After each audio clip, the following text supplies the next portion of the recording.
তীব্র শীত ও ঘন কুয়াশার কারণে খুলনায় শিশুদের স্বাস্থ্য ঝুঁকি আশঙ্কাজনকভাবে বেড়েছে। শীতজনিত নানা রোগে আক্রান্ত হয়ে প্রতিদিনই বাড়ছে শিশুদের হাসপাতালে ভর্তির সংখ্যা। বিশেষ করে নিউমোনিয়া, সর্দি, কাশি, জ্বর, শ্বাসকষ্ট এবং ডায়রিয়ায় আক্রান্ত শিশুরা বেশি চিকিৎসা নিতে আসছে। অসুস্থতা হচ্ছে প্রায় 15-20 দিনের মতো। এই জায়গায় আসছে আমরা এই আজকে দিয়ে 12 দিন।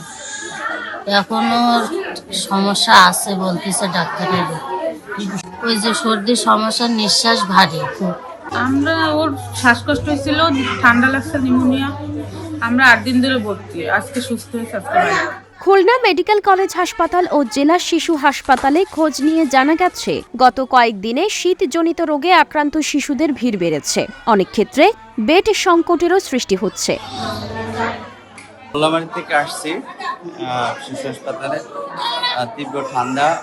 আজকে একটু মোটামুটি রোদ উঠছে, আলহামদুলিল্লাহ। এই উসিলে আমরা আর কি আসতে পারছি। হাসপাতালে দেখতেছি যে অনেক লোক, মানে শিশু অনেকে অসুস্থ। তো আমারও বাচ্চা অসুস্থ, সে ঠান্ডা লাগছে অনেকদিন ধরে, আসতে পারতেছিলাম না কিছু কারণের জন্য। এখন এসে দেখি যে সিরিয়াল দিতে অনেক সময় লাগতেছে, বসে আছি প্রায় 1 ঘন্টার মতন। চিকিৎসকরা বলছেন, ঠান্ডা আবহাওয়ায় শিশুদের রোগ প্রতিরোধ ক্ষমতা কম থাকায় সংক্রমণ দ্রুত ছড়িয়ে পড়ছে। বিশেষজ্ঞদের মতে অপর্যাপ্ত গরম পোশাক, ঠান্ডা বাতাস, কুয়াশা এবং স্বাস্থ্য সচেতনতার অভাব শিশুদের অসুস্থতার অন্যতম কারণ। নিম্ন আয়ের পরিবারগুলোর শিশুদের ঝুঁকি তুলনামূলক বেশি বলে জানিয়েছেন তারা। চিকিৎসকরা অভিভাবকদের প্রতি সতর্ক থাকার আহ্বান জানিয়ে বলেন, শিশুদের সবসময় উষ্ণ রাখতে হবে এবং জ্বর, শ্বাসকষ্ট বা খাওয়ায় অনীহা দেখা দিলে দ্রুত নিকটস্থ স্বাস্থ্যকেন্দ্রে নিতে হবে। পাশাপাশি নিজ উদ্যোগে ঔষধ সেবন না করার পরামর্শ দিয়েছেন তারা। আসলে আবহাওয়া চেঞ্জের সাথে সাথে বাচ্চাদের তো ইমিউনিটি কম থাকে, বাচ্চাদের এবং বৃদ্ধ মানুষের তাদের এই বিভিন্ন রোগ ব্যাধি, বিশেষ করে কাশি, শ্বাসকষ্ট। তো শীতে, প্রচন্ড শীতে যেহেতু বাচ্চাদের ইমিউনিটি কম, বাচ্চাদের অ্যাডজাস্ট করা কঠিন।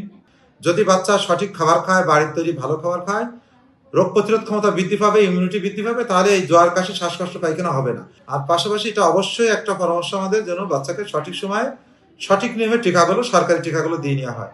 তাহলে সরকারি টিকাগুলো দিলে এই ধরনের রোগ, কাশি, শ্বাসকষ্ট, ডায়রিয়া থেকে অনেক অংশে বাচ্চারা রক্ষা হয়। এদিকে শীত আরও বাড়লে শিশুদের স্বাস্থ্য ঝুঁকি বাড়তে পারে বলে আশঙ্কা করছেন সংশ্লিষ্টরা। এজন্য সচেতনতা বৃদ্ধি এবং স্বাস্থ্যসেবা জোরদারের ওপর গুরুত্ব দিচ্ছেন তারা।